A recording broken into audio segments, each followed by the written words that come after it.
Welcome to Seeds of Sustainability. This is our first episode, so I want to begin by telling you the purpose of our show. We hope to provide our community with education, information, and opportunities to volunteer in this great city of Coppell.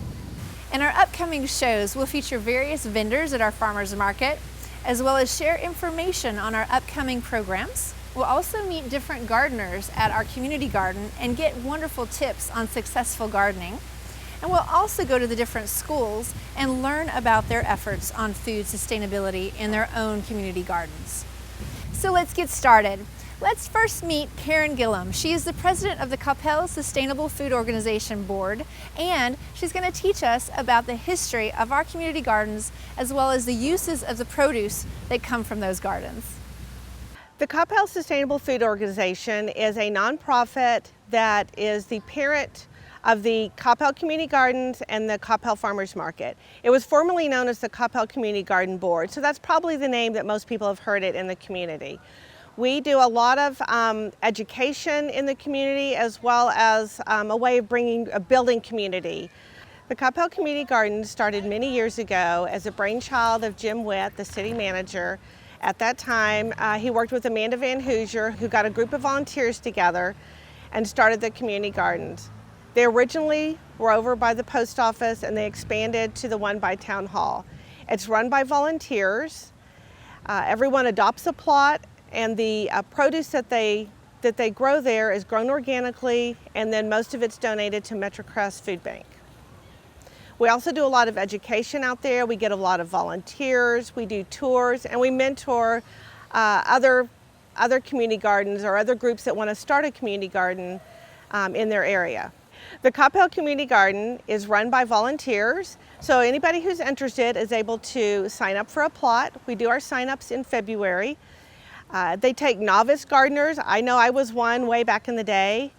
You get a plot. There's a lot of experienced gardeners on hand to help you with your gardening, and you learn a lot as you go along with it. So we get a lot of volunteers of all types. You're welcome to come up at any time. We encourage volunteers. We harvest on Saturday mornings, usually about 10 o'clock. We'll harvest it all, we'll weigh it, categorize it. We keep track of how much we've donated. And then MetroCrest comes by, picks it up from our gardens, and they take it back to their food bank. I'm Joyce Whitbread, and today we're at the Coppell Community Garden, the one called Ground Delivery because we're by our post office here. I am a volunteer and this is my 17th year volunteering for the Coppell Community Garden. I was lucky to discover it early on, and I love it. I have 2 plots here, and I try to keep them planted at all times, rotating crops for the season. Now that it's end of September, the only thing that survived our summers is okra, peppers, sweet potatoes. So now I'll be rotating that, taking things out, putting in things that like our Texas winters, which are chard and greens and lettuces, spinach, things like that. Every gardener gets to pick their own things that they plant. We have lists of things that the food bank likes and the people use the most, so we keep that in mind. But then it's a big experiment. We can plant what we think best, what we've tried, new things we want to try, and keep it going. We promise to water, to take care of the beds, to weed, and then in addition, we have assigned duties for the whole garden.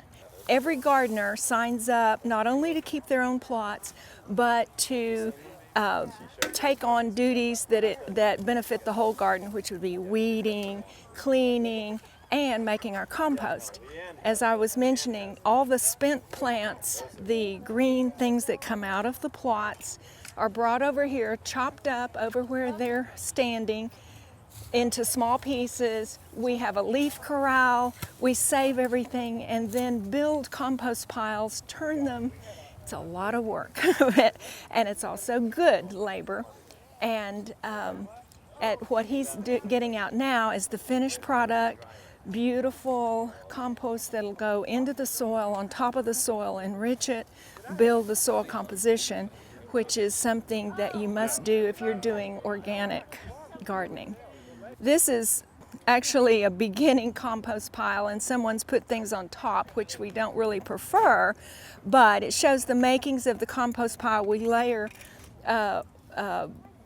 food greens, food clippings with dry leaves and grass if we have it, and it makes a good composition for the compost. Then the next week it gets turned, it'll be real chunky, but it's not ready. Then we keep turning it until it becomes the nice usable compost. So one of the things I wanted to point out, when you walk through the garden, you'll see not only vegetables, but a lot of flowers.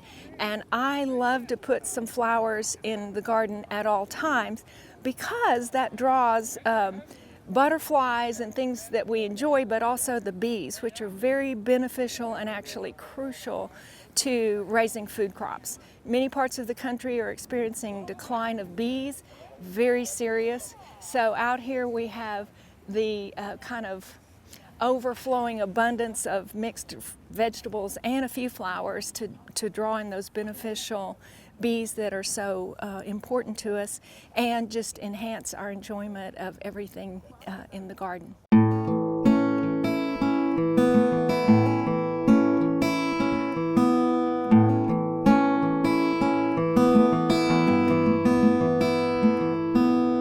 The Coppell Farmers Market was established back in 2003. The city of Coppell was looking for ways to build community, and they wanted a Coppell Farmers Market. They commissioned a group of volunteers, citizen volunteers, and so that was the basis of our committee today. Our farmers market has grown from a handful of vendors in a dirt parking lot to almost 40 vendors in this beautiful pavilion that you see behind me with a long waiting list to get in. This is all done though because of the volunteer work that's done behind the scenes. There's a lot of very dedicated, passionate volunteers that are determined to make this one of the best farmers market in the Metroplex. One of the ways we do this is we really focus on having relationships with our vendors. So we do site visits, we go visit them. And that's not just to make sure that they're growing what they're growing, it's really to see how they grow it and why they grow it, why they do what they do. That's one of the main purposes that we have. All of our vendors have to be within 150 miles of our market. We have a couple of exceptions with Captain George, who's our seafood vendor. He has a fleet of boats down in the Gulf of Mexico that's a family business. And so we have him because obviously no seafood in Texas or in the Dallas area. And then we have salmon as well. And that's a vendor who is related to our ranchers. They're a family member of them, and they have a cabin up in Alaska. So we get fresh salmon from Alaska once a year when they come down. But again, it's a tie-in to our local vendors that we already have. When the Coppell Farmers Market started in 2003, the easiest way with the nonprofit to get it going was to roll it up under the community garden, which is already an established nonprofit. As the farmers market grew, and our sustainable efforts in the community grew, it became a little confusing to have your nonprofit as the community garden when it encompassed so much more. So this last year we decided to change the name of our parent nonprofit to the Coppell Sustainable Food Organization. This organization covers both the community gardens and the farmers market, as well as our sustainable efforts in the community and our efforts to educate the community on how to live more sustainably.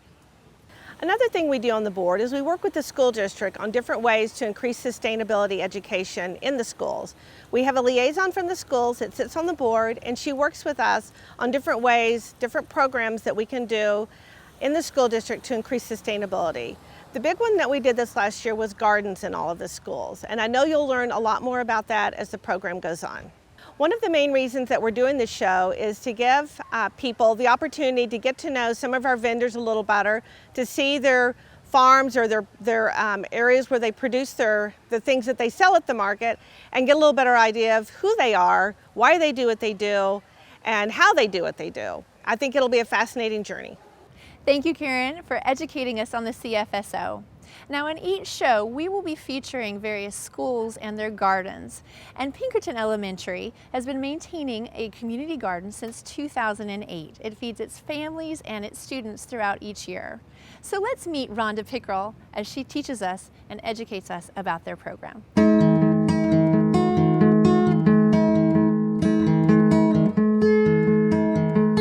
The Pinkerton Pinkerton Garden was started in 2008 by a 4th grade teacher and myself, and we have got a grant from the Education Foundation here in Coppell, and we were really excited about that. So our garden has been in existence for, I guess now, 7 years.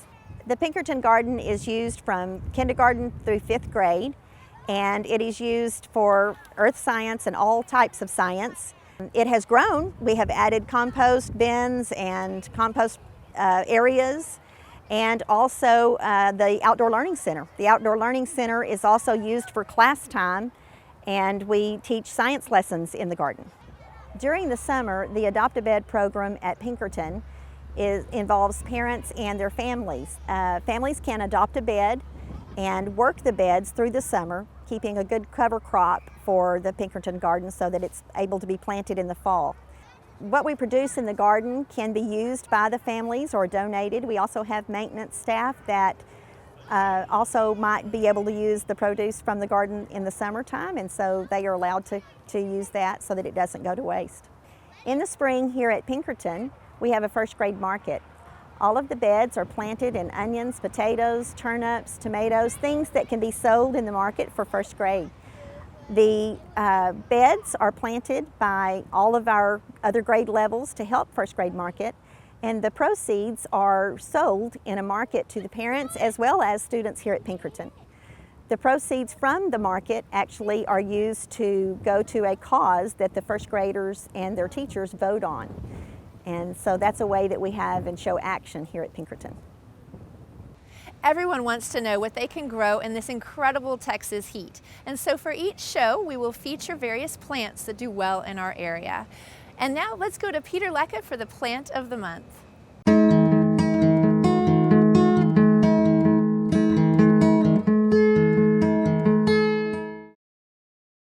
When it's 100 degrees in Coppell, Texas, you can have a cutting garden. And one of the great plants you can plant and actually grow from seed is the beautiful zinnia. As you can see, these zinnia are really going like crazy. It's blazing hot out here, and they love the heat. They can take a little bit of drought. They don't like a lot of water or to be soaked at the roots. So if you plant these from seeds, scatter them early, like probably like around June or so, and then or even May, and then by the time August comes, September, you'll have a beautiful cutting garden to really enjoy in your yard and also bring flowers inside. So go ahead, try it. They're great. At the end of each show, we will keep you informed of our upcoming events. Coming up is our annual Texas Smartscape Tour coming October 3rd from 9 to 1 o'clock, hosted by Keep Coppell Beautiful Environmental Education. It's followed by our Design Your Own Smartscape class October 10th at the Biodiversity Center from 11 to 12:30. For more information about these and other upcoming events, make sure to go to coppellcommunitygarden.org. Also, for more information on the different activities and events, as well as ways to get involved with the farmers market, go to coppellfarmersmarket.org. So thank you so much for watching today. This is our first inaugural show of Seeds of Sustainability. Until next time, bye-bye.